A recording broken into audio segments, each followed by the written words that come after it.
लेकर आया हूँ एक ऐसी शख्सियत का जो कभी चल नहीं सकती हैं, हमेशा घुटनों के बल, पैरों के बल और हाथों को ज़मीन पे रख के चलती हैं। लेकिन उन्होंने कभी 5 तक स्कूल की पढ़ाई नहीं की, मतलब स्कूल नहीं गई, घर पे पढ़ाई किया, 9 पास किया, 10 पास किया, 11, 12, BA, MA, BEd, TET qualify किया और लगातार प्रयासरत है अच्छा करने के लिए और सारी पढ़ाई खुद के दम पे एक प्राइवेट स्कूल में पढ़ाते हुए पूरा किया। ऐसी लड़की की स्टोरी मैं ला रहा हूँ उत्तर प्रदेश के एक छोटे से ज़िले उन्नाव की। वो उनका फ़ोटो मैं डिस्क्लोज़ नहीं कर सकता हूँ क्योंकि वो एक टीचर हैं और उनके आसपास की बहुत से विकलांग संस्थाएं ऐसे जुड़ी हुई हैं तो वो लोग उनको जानते हैं। लेकिन उनकी एक कहानी आपको इतना मोटिवेट कर देगी कि आप पढ़ाई का महत्व समझेंगे और विकलांगता को आप श्राप नहीं मानेंगे। आइए स्टोरी सुनते हैं।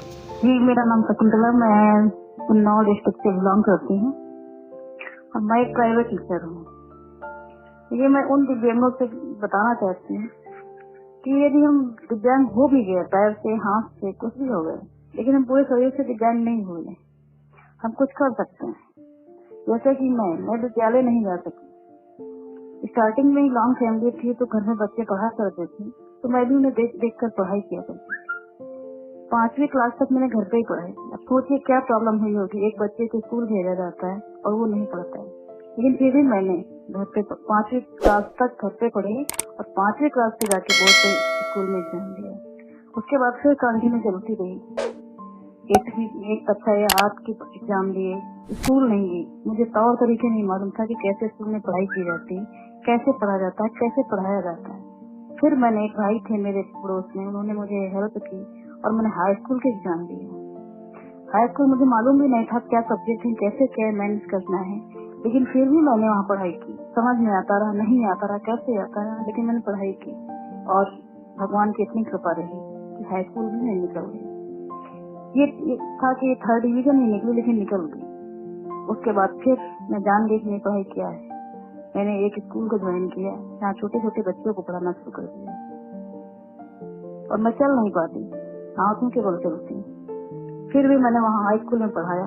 हाई स्कूल की पढ़ाई में कंटिन्यू करके आगे इंटर किया। इंटर करने के बाद मैंने एक इंटर कॉलेज में पढ़ाना शुरू किया और वहाँ से मैंने बीए किया, एमए किया, बीएड किया, टेट किया, बीटेड किया और आज कंपटीशन की कोचिंग ऑनलाइन ले करके सीजीटी की तैयारी कर रही हूँ। बहुत सी लड़कियां ऐसी होती हैं जो मतलब पढ़ना नहीं चाहती हैं या बोलती हैं पढ़ के क्या करूंगी, रोजगार नहीं मिलेगा मुझे। तो उन लोगों के लिए आप क्या कहना चाहती हैं कि उन्हें पढ़ना चाहिए या उनको कैसे आगे बढ़ना चाहिए? अगर उनकी फैमिली को पढ़ा नहीं रही है तो क्या वो पढ़ सकती है घर बैठ के? घर बैठ के पढ़ सकती है। देखिए, पढ़ाई नौकरी के लिए न करें, ये माइंड से निकाल दें कि मुझे नौकरी के लिए ही पढ़ाई करना है। मुझे साक्षर होने के लिए, मुझे अच्छे बुरे का फर्क जानने के लिए मुझे पढ़ाई करनी है, विद्या अध्ययन इसलिए करना है। जरूरी नहीं कि हम पढ़ लिखने से हमें नौकरी ही मिल जाए, नहीं, हम अपने अधिकारों को समझ सकते हैं, जान सकते हैं क्या मेरे लिए अच्छा है, क्या बुरा है, मैं क्या कर सकती हूँ। मैं विकलांग हूँ तो इतना निगेटिव क्यों हो जाऊँ? ठीक है, जो जैसे है मैं उस स्थिति में भी कुछ कर सकती हूँ। इसलिए मेरा उन बहनों से मतलब बहुत ही ज्यादा विनम्र निवेदन है कि वो घर पे रह के पढ़ाई करें। और रही बात घर पे रह के कैसे पढ़ाई करें, तो आजकल देखिएगा विज्ञान इतना आगे हो चुका है, ऑनलाइन कोचिंग ले सकते हैं और आप हर बच्चे के पास आजकल मोबाइल है, कोई भी हो, और ऑनलाइन कोचिंग लेके घर पे बैठ के पढ़ाई कर सकता है। बहुत से मुझे दिव्यांग लोगों से बात होती है, वो बोलते हैं कि रोजगार नहीं मिल रहा है, वैकेंसी नहीं मिल रहा है, नौकरी सिर्फ लक पे होता है। तो इस सब चीजों में आपका क्या है कि नौकरी सिर्फ लक से मिलती है या मेहनत से मिलती है? देखिए, लक्ष्य नहीं मिलती, मेहनत से मिलती। जो भाई बहन जैसे मैं ही हूँ अभी पीछे हूँ, कभी 1 नंबर से कभी 2 नंबर से मेरा सीजीपी रुक रहा है, तो मुझमें मेहनत की कमी है। अभी मेरी मेहनत पूरी तरह से नहीं हो पाई है, लक्ष्य नहीं मिलता। लक्ष्य में क्या, जब हम मेहनत करते हैं, किस्मत कर्म करते हैं, वही तो मेरे लक्ष्य में लिखा जाता है। प्रकट के देखिए परिवर्तन होता है कि नहीं होता है। उसी तरह ये मत सोचिए कि नहीं मेरे लक्ष्य में नहीं। रही बात जॉब की, तो प्राइवेट, सरकारी नहीं मिलती तो प्राइवेट करिए, प्राइवेट नहीं मिलती तो आप अपना बिजनेस करिए, कुछ ना कुछ तो कर सकते हैं। पान की गुमटी खोलिए, कपड़े की दुकान रखिए, कुछ भी करिए, कुछ भी। सब जैसे बॉयज हैं, भाई बहन है जैसे, तो वो नहीं कर सकती, लेकिन जो भाई है वो तो कर सकते। सब्जी की मंडी लगा लीजिए, आप सब्जी बेचिए, दुकान रखिए, किराना की दुकान रखिए, कोई भी कुछ करिए। आप इतना है कि 200-300 रोज आप इनकम करिए। आप सेल्फ डिपेंड बनिए, किसी पर निर्भर मत रहिए, दूसरों को अपना सहारा दीजिए, आप दूसरों के सहारा मत करिए। आप ऐसा सोचिए कि नहीं, हाँ हम किसी की मदद कर सके। हमेशा ये मत सोचे कि हम दिव्यांग हो गए तो कोई मेरा ही सहारा करें, ऐसा नहीं। आप जब डिसेबल होके जब स्कूल में बच्चों को पढ़ाती हैं, कभी कॉलेज नहीं गई, कभी स्कूल नहीं गई, और जब बच्चों को पढ़ाती है तो कैसा अनुभव होता है आपको, और क्या फील होती है कि इनको पढ़ाकर, और कैसी कोई कठिनाइयां सामना करना पड़ता है बाकी नॉर्मल टीचरों के बीच में? आप एक डिसेबल टीचर होती हैं, तो आप पढ़ाने में क्या आपसे ऐसी दिक्कतें आती हैं जिससे आपको लगता है कि हाँ मैं दिव्यांग हूँ, या आपको नहीं लगता है कि मैं दिव्यांग हूँ, मैं कुछ भी कर सकती हूँ? देखिए, दिक्कत तो सामने आती है, क्योंकि जब आप फेस करेंगे, बच्चों को जाएंगे। मुझे जब मैंने स्टार्ट किया था, मुझे कोई नियम कानून नहीं मालूम था कैसे मुझे पढ़ाना है, लेकिन मैं मोबाइल में देख कर, किताबों में पढ़ पढ़ के मुझे ये पता हो गया कि मैं बच्चों को कैसे समझाऊंगा। और पढ़ाते पढ़ाते मुझे ये अनुभव हो गया कि हाँ, इस तरीके से हम पढ़ाएं कि उन बच्चों को दिमाग में भर जाए, कि उनको समझ नहीं आ जाए। इतने सरल से सरल तरीके को मैं खोजा करती हूँ मोबाइल पे कि कैसे बच्चों को पढ़ाया जाए। रही बात मेरी, जैसे कि मैं क्लास में जाती हूँ पढ़ाते, मैंने कक्षा 1 से बच्चों को स्टार्ट किया, 2 में, 3 में, 4 में, और फिर मैंने हाई स्कूल आ गई, जैसे इंटर में पढ़ाया, हाई स्कूल के बच्चों को पढ़ाया। तो मैं, भगवान की देन है कैसे क्या है, मैं जब बच्चों क्लास में जाती थी तो बच्चे बिल्कुल साइलेंट हो जाया करते, और मुझे पढ़ाने में इतनी मजा आती थी, इतना मैं तल्लीन होकर पढ़ाती थी कि मुझे ये नहीं पता लगता था कि मेरा पीरियड खत्म हुआ या नहीं खत्म हुआ, और बच्चे भी मुझे बहुत अच्छे से समझते हैं। तो मैं ये सोचती थी कि मुझे कोई पढ़ाने वाला नहीं मिला है तो वो बात अलग है, लेकिन मैं इन बच्चों को इतने अच्छे से पढ़ाऊं कि इन्हें कभी बोरियत न महसूस, और ये आगे बढ़े, मुझसे आगे जाएंगे। मुद्दा सिर्फ यही है, आप कहना चाहती हैं कि हमें सिर्फ शिक्षा पे भागना चाहिए, और शिक्षा होने के बाद हमें रोजगार के भी स्वावलंबन होना चाहिए। हाँ हाँ, देखिए, शिक्षा वह है, चाबी है जो आप हर ताले को खोल सकते हैं।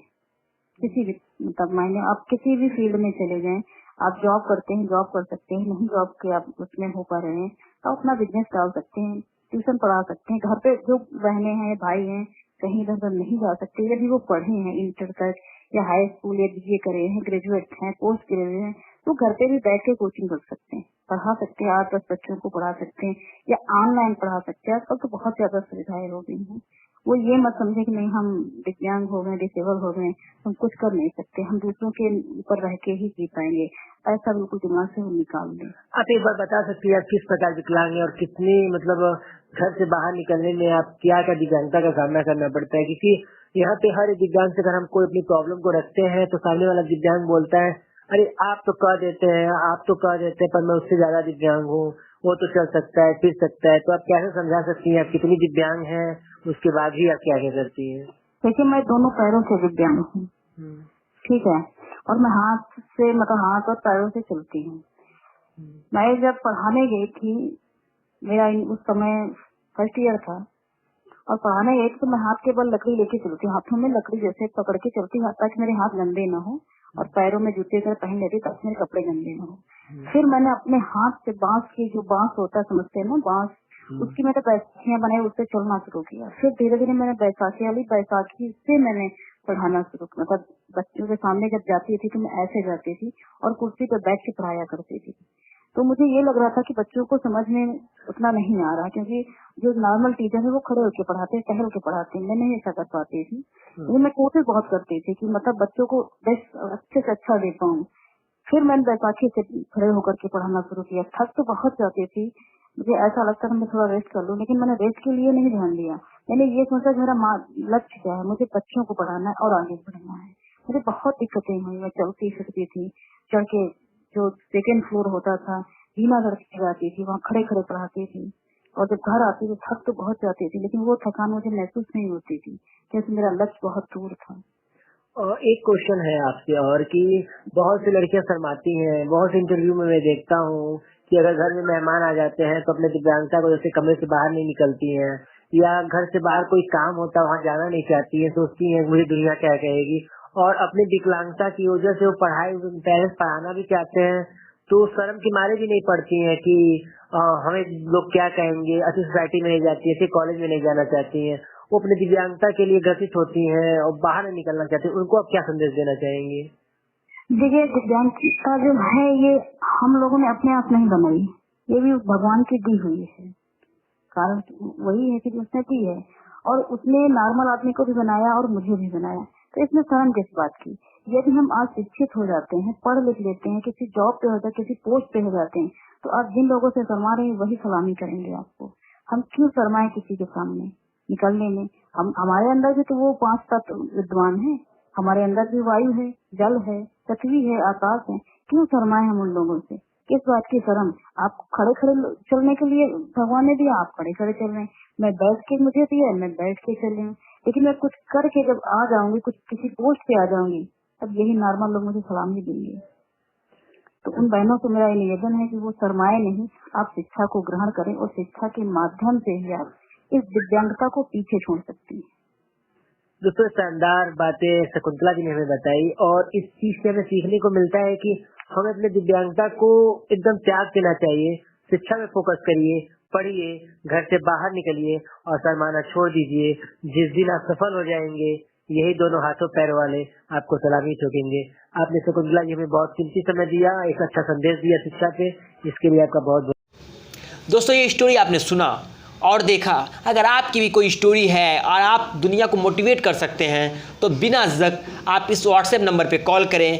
हम आपके लिए ज़रूर इस प्लेटफॉर्म मुहैया कराएंगे जिससे आप अपनी कहानी लोगों के बीच में रख सकें, अपनी दर्द भरी कहानी, जिससे लोग मोटिवेट हो सकें और विकलांगता को अब श्राप न माने। फिर मिलेंगे नए वीडियो में, तब तक के लिए जय हिंद, जय भारत, वंदे मातरम।